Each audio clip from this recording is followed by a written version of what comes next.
नमस्कार, आप देख रहे हैं आज तक। आपके साथ हूं मैं नेहा बाथम।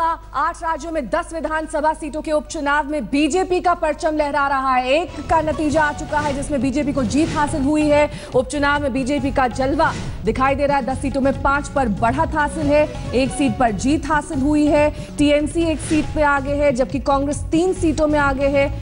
वहीं आपको बता दें कि बीजेपी पक्ष में पहला नतीजा जो आया है वो भोरंज से आया है। भोरंज सीट जो कि हिमाचल की सीट है, वहां से बीजेपी के प्रत्याशी जीते हैं। बीजेपी ने यहां पर बाजी मारी है और बाकी सभी और 5 सीटों पर बीजेपी आगे चल रही है। बीजेपी की बढ़त बरकरार है। कांग्रेस 3 सीटों पर आगे है, जबकि आपको बता दें कि टीएमसी 1 सीट पर आगे है। अभी भी काउंटिंग जारी है। सभी सीटों के शुरुआती रुझान आने भी शुरू हो चुके हैं। दिल्ली में कांग्रेस दूसरे नंबर पर है और हैरानी की बात यह है कि सत्तारूढ़ पार्टी आम आदमी पार्टी तीसरे नंबर पर चल रही है। कांग्रेस के विरोध के बाद गिनती रुक गई है। बीजेपी ने हिमाचल की भोरंज सीट जीत ली है। रोशनी ठोकने हमारी संवाददाता इस बीजेपी दफ्तर के बाहर हैं और वहां पर जीत का जश्न शुरू हो चुका है। रोशनी, कैसा माहौल है वहां पर? सब कुछ भगवा नजर आ रहा है। जाहिर तौर पर खुशी से बीजेपी के समर्थकों के चेहरे इस वक्त खिले हुए होंगे।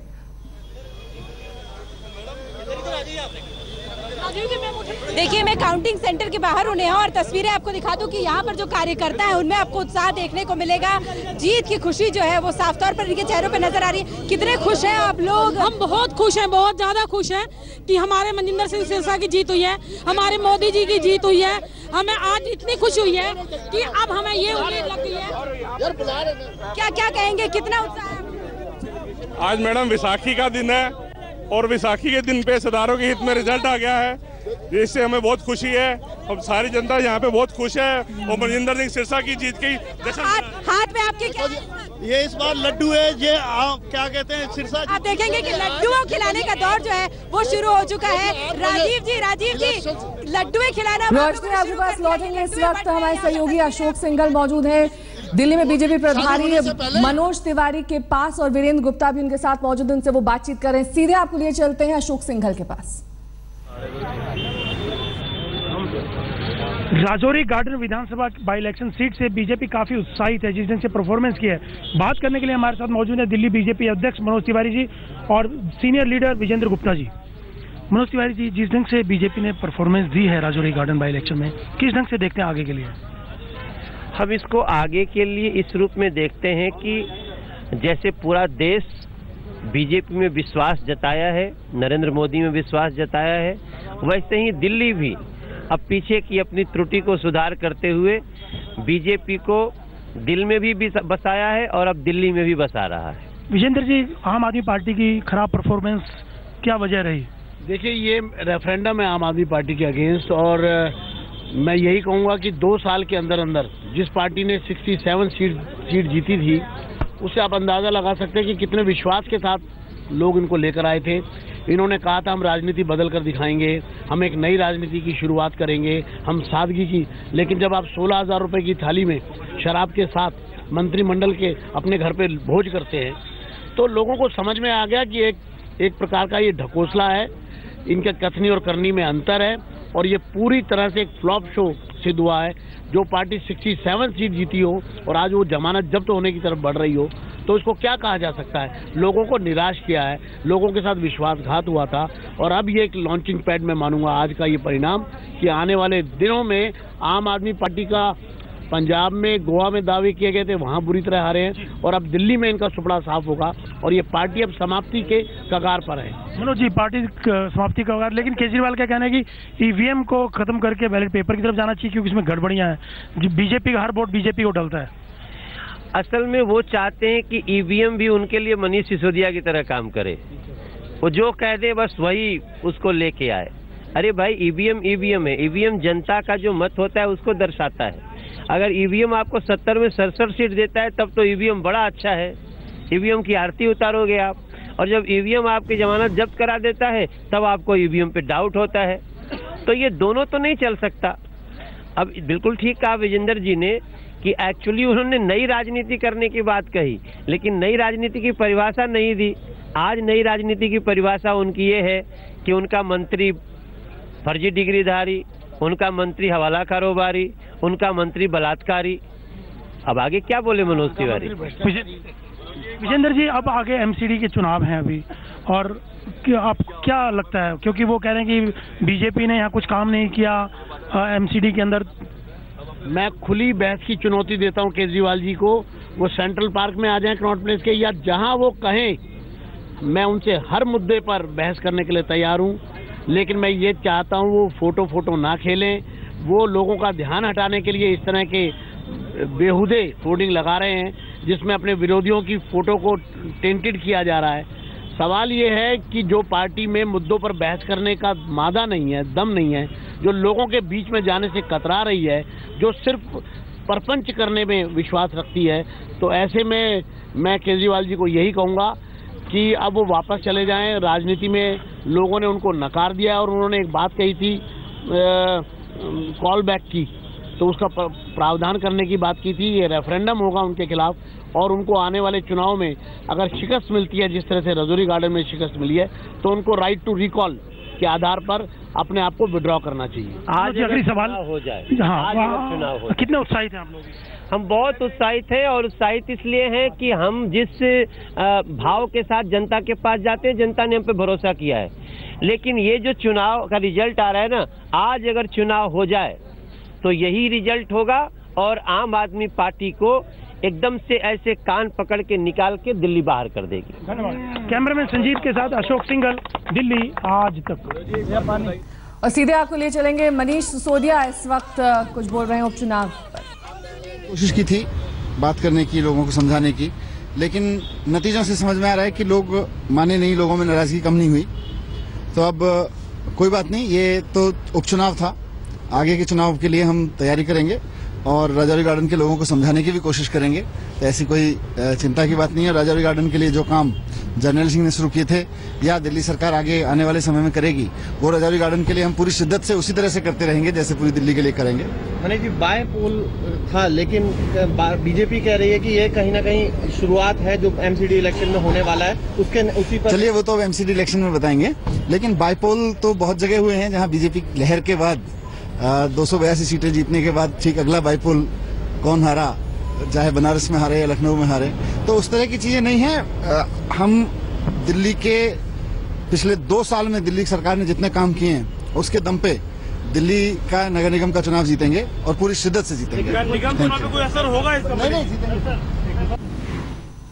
तो पूरी तरह से आश्वस्त दिखाई दे रहे हैं मनीष सिसोदिया, डिप्टी सीएम दिल्ली के। उनका कहना है कि दिल्ली नगर निगम चुनाव आम आदमी पार्टी ही जीतेगी, भले ही आज के जो उपचुनाव के नतीजे हैं वो आम आदमी पार्टी के पक्ष में नहीं है। तीसरे नंबर पर ये पार्टी है, जबकि सत्तारूढ़ पार्टी है। इसके बावजूद इस तरह से जनता ने ये मत दिया है, लेकिन ये आम आदमी पार्टी को स्वीकार्य है। उन्होंने कहा कि 2 साल में जितने काम आम आदमी पार्टी ने किए हैं उतने किसी भी पार्टी ने इससे पहले नहीं किए हैं। ये कहना था मनीष सिसोदिया का। उपचुनाव नतीजों पर उन्होंने ये भी कहा कि जिन जिन जगहों पर बीजेपी की सरकार है वहां पर भी पहले जब उपचुनाव हुए थे तो बीजेपी नहीं आई थी, इसलिए इस तरह का जो कंपैरिजन करना वो ठीक नहीं होगा। लेकिन जनता के लिए फिर से काम करेंगे, इसके लिए उन्होंने आश्वासन दिया। उन्होंने कहा कि हम पहले भी काम करते रहे हैं, आगे भी काम करते रहेंगे और जनता हमारे लिए सबसे अहम है। जनता का ये जो मत आया है वो स्वीकार है, वो सर माथे पर है। ये सब कुछ मनीष सिसोदिया ने आपसे कुछ ही देर पहले कहा। उन्होंने कहा कि जो उपचुनाव के नतीजे हैं इसमें आम आदमी पार्टी ने हार मान ली है और ये काफी निराशाजनक और हताश कर देने वाली हार है, क्योंकि पार्टी दूसरे नंबर पर नहीं बल्कि तीसरे नंबर पर चल रही है। और इस वक्त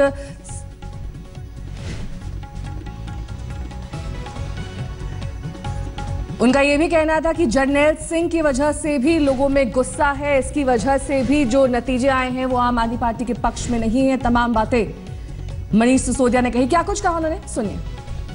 नतीजे आए हैं वो आम आदमी पार्टी के लिए वहां जीत नहीं हुई है उपचुनाव में। हम लोग राजौरी गार्डन को देख रहे थे, वहां पर जर्नैल सिंह जी जो हमारे विधायक थे उनके पंजाब जाने से जनता में नाराजगी थी। हमने काफी कोशिश की थी बात करने की, लोगों को समझाने की, लेकिन नतीजों से समझ में आ रहा है कि लोग माने नहीं, लोगों में नाराजगी कम नहीं हुई। तो अब कोई बात नहीं, ये तो उपचुनाव था, आगे के चुनाव के लिए हम तैयारी करेंगे और राजौरी गार्डन के लोगों को समझाने की भी कोशिश करेंगे। तो ऐसी कोई चिंता की बात नहीं है। राजौरी गार्डन के लिए जो काम जर्नैल सिंह ने शुरू किए थे या दिल्ली सरकार आगे आने वाले समय में करेगी, वो राजौरी गार्डन के लिए हम पूरी शिद्दत से उसी तरह से करते रहेंगे जैसे पूरी दिल्ली के लिए करेंगे।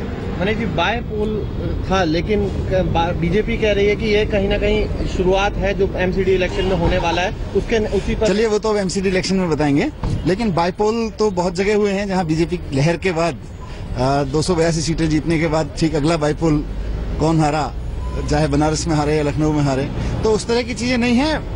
हम दिल्ली के पिछले 2 साल में दिल्ली सरकार ने जितने काम किए हैं उसके दम पे दिल्ली का नगर निगम का चुनाव जीतेंगे और पूरी शिद्दत से जीतेंगे। तो आपने सुना किस तरह से मनीष सिसोदिया यहाँ पर कह रहे थे कि जर्नैल सिंह के पंजाब जाने से वहां पर राजौरी गार्डन में लोगों में गुस्सा था, इसी वजह से नतीजे आम आदमी पार्टी के पक्ष में नहीं आए। यही वजह थी कि आम आदमी पार्टी तीसरे नंबर पर है। रोशनी ठोकने हमारे संवाददाता इस वक्त राजौरी गार्डन के पोलिंग सेंटर, काउंटिंग सेंटर के बाहर से हमारे साथ जुड़ी हुई हैं। रोशनी, राजौरी गार्डन में ये कह रहे हैं मनीष सिसोदिया कि वहां पर गुस्सा इसलिए लोगों में है क्योंकि जर्नैल सिंह पंजाब चले गए। बीजेपी इस पर क्या कह रही है? क्या वाकई यही वजह है या बीजेपी का पहले से ही वहां पर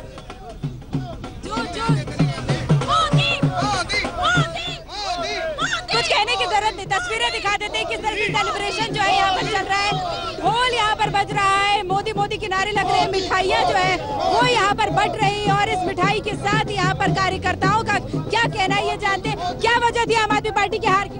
आम आदमी पार्टी की ये वजह थी, जर्नैल सिंह दिल्ली छोड़ के पंजाब चले गए, इसके वजह से आम आदमी बुरी तरह दिल्ली में हारी है। सिरसा जी की जीत हुई है और बीजेपी की, मोदी की जीत हुई है, अकाली दल की जीत हुई है। मोदी मोदी मोदी मोदी हमने समय में एमसीडी में भी भाग किया। एमसीडी बीजेपी और अकाली का गठबंधन का पहली बार जीत हुई है और हम बहुत ही जश्न मना रहे हैं, खुशी के साथ बहुत जश्न मना रहे हैं। तो ये मिठाइयाँ कितने लोगों को खिलाती है? यहाँ जितनी जनता खड़ी है सबको और पूरे देश भर को हम मुंह मीठा करवाना चाहेंगे। बैसाखी के पर्व पर हमें सबसे ऐतिहासिक है। एक और तस्वीर आपको दिखा देगी किस तरीके से यहाँ पर जो है ढोल के साथ यहाँ पर नाच गाना जो है वो भी चल रहा है। जितने भी लोग यहाँ पर है नाच गा कर अपना जीत जो है वो यहाँ पर सेलिब्रेट कर रहे हैं और इस नाच गाने के साथ यहाँ पर हर हर मोदी जो लग रहा है। जीत के लिए कौन सबसे बड़ा है आप लोगों के लिए चेहरा है, किसकी वजह से? ये मोदी की जीत है जो कि सिरसा जी ने उसको बुलाया है। ये भारतीय जनता पार्टी के कार्यकर्ताओं की जीत है, ये मोदी की जीत है, ये भाजपा अकाली गठबंधन की जीत है। सभी कार्यकर्ताओं ने एक होकर इस जीत को हासिल किया है, इसके लिए सभी बधाई के पात्र हैं। बधाई के पात्र है और यहाँ पर ढोल ताशे बज रहे हैं और जश्न जो है वो आप यहाँ पर साफ तौर पर देखेंगे। जी रोशनी, आपके पास लौटेंगे और जीत की तस्वीरें यहाँ पर बेहद दिलचस्प, क्योंकि ढोल ताशे और नगाड़ों के साथ वहाँ पर बीजेपी के उम्मीदवारों का जश्न मनाया जा रहा है। जो लोग आगे चल रहे हैं, साथ ही जो राजौरी गार्डन में उम्मीदवार जीते हैं मनजिंदर सिंह सिरसा, उनके लिए भी जीत का जश्न यहाँ पर जारी। वक्त ब्रेक का हौसला है, ब्रेक के उस पार आपको लिए चलेंगे आपके दफ्तर और देखेंगे वहां पर कैसा है माहौल। देखते रहिए।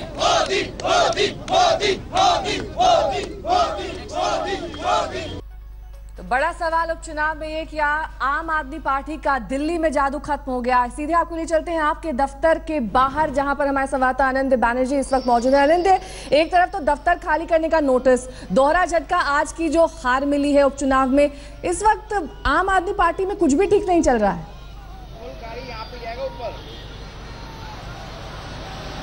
आम आदमी पार्टी में बेहद मातम का माहौल छाया हुआ है नेहा। ये जो अगर दिल्ली दंगल था और इस दिल्ली दंगल का अगर ये सेमीफाइनल माना जाता है तो साफ तौर पे इस सेमीफाइनल में हार हो चुकी है आम आदमी पार्टी का। अगर मेरे कैमरा पर्सन आलोक दास आपको दिखा दे किस तरह एक भी इनके कार्यकर्ता नहीं है, एक इंसान चेहरा बाहर निकलने की कोशिश करता है, बाकी कोई भी कार्यकर्ता अंदर नहीं है। और ये वही आम आदमी दफ्तर है जो आज बंद करने की नोटिस है और आप PWD किसी भी वक्त यहाँ पहुंच सकते हैं और ये बंद करने की सील कर सकते हैं। आपको एक अगर स्टैटिस्टिक्स दे दे तो ये बहुत साफ तौर पे क्लियर हो जाएगा कि बीजेपी के जहां उम्मीदवार को इस 11 राउंड के बाद 28,000 से ज्यादा वोट मिले हैं, वहीं आम आदमी पार्टी के उम्मीदवार को 6,000 से ज्यादा वोट मिले। तो डिफरेंस काफी ज्यादा है और कांग्रेस ताकि इस बार बहुत इंटरेस्टिंगली काफी ज्यादा टक्कर दिया है, जबकि आम आदमी पार्टी पूरी तरह फेल हो चुके हैं। तो अगर ये परसेप्शन की बैटल बैटल है तो परसेप्शन की बैटल बहुत सीधी तरीके से बीजेपी जीत चुका है। और अगर ये एमसीडी के चुनाव के पहले ये चुनाव अगर सेमीफाइनल माना जाता है तो ये सेमीफाइनल पूरी तरह बीजेपी हार चुकी है और बीजेपी जीत चुकी है। देखना दिलचस्प होगा कि एमसीडी चुनाव पे इसका परिणाम कैसे छाता है। जाहिर तौर पर उपचुनाव को सेमीफाइनल के तौर पर देखा जा रहा है। कहा जा रहा है कि एमसीडी में भी कुछ इसी तरह के नतीजे आ सकते हैं, लेकिन बहरहाल ये तो वक्त बताएगा। लेकिन 2015 और 2017 की अगर बात करें तो 2015 में साफ तौर पर आम आदमी पार्टी का परचम लहरा था, लेकिन 2017 में बीजेपी अकाली दल इस वक्त आगे दिखाई दे रही है। जो रजौरी गार्डन की सीट है वहां से जनाधार आम आदमी पार्टी का खोता जा रहा है। वक्त एक ब्रेक का हो चला है, फौरन होंगे हाजिर, हमारी महा कवरेज जारी रहेगी। और आइए अब आपको दिखा देते हैं कि 10 विधानसभा उपचुनाव की सीटों में कौन कहां से आगे चला। लेकिन उससे पहले इस वक्त हमारे साथ जुड़ गए हैं जीवीएल जी, जो बीजेपी के प्रवक्ता हैं। लेकिन सबसे पहला सवाल पूछने से पहले जीवीएल जी ये बताइए कि जीत से तो उत्साहित हैं, लेकिन जो मोदी फैक्टर है जिसके लिए ये कहा जाता है कि हर जगह जीत मोदी फैक्टर की वजह से हासिल होती है, तो कर्नाटक और पश्चिम बंगाल में क्या हो गया? देखिए, पश्चिम बंगाल हमारे लिए एक बड़ी चुनौती है। हम लगातार वहां अपनी जो संख्या बल है, अपनी जो समर्थन है, हम लगातार उसको बढ़ा रहे हैं। तो 2019 में सबसे बड़ा मुकाबला भारतीय जनता पार्टी के ओर से होगा तृणमूल कांग्रेस को, और हमें उम्मीद है जिस प्रकार हम उड़ीसा में पंचायत चुनावों में जीत हासिल किए हैं, उसी तरह लोकसभा चुनाव में एक बड़ी ताकत के रूप में उभरेंगे वेस्ट बंगाल में। बट लेकिन आज का जो चुनावों का आज उपचुनावों का जो नतीजे आ रहे हैं, इसका मुख्य एक पहलू ये है कि केवल भारतीय जनता पार्टी का जहां हमारे शासन है उन राज्यों में हम अपने ही सीट जीत रहे हैं, विपक्षी दलों का भी सीट हम छीन रहे हैं हमारे जो प्रदेश हैं, और जिन प्रदेशों में हम सत्ता में नहीं है जैसे हिमाचल प्रदेश में, वहां भी हम सीट जीत रहे हैं। और दिल्ली की जो जीत है सबसे जीत होगी। जिस प्रकार आम आदमी पार्टी चुनावों में एक धोखा देख करके जनता के सामने एक तरह की एक्सपोज हो चुकी है। जनता ने जितना बड़ा उनका जितनी बड़ी उछाल उनको चुनाव में मिली थी पिछले विधानसभा में, अब पूरी तरह वो पार्टी पूरी तरह एक्सपोज हो चुकी है। तो दिल्ली अगले सप्ताह यहाँ चुनाव होने जा रहे हैं, एमसीडी चुनाव। तो हमारे लिए भारतीय जनता पार्टी के लिए बहुत अच्छी आज की जो जीत है, बहुत अच्छी आज की जो बढ़त है, बहुत अच्छी संकेत है हमारे लिए।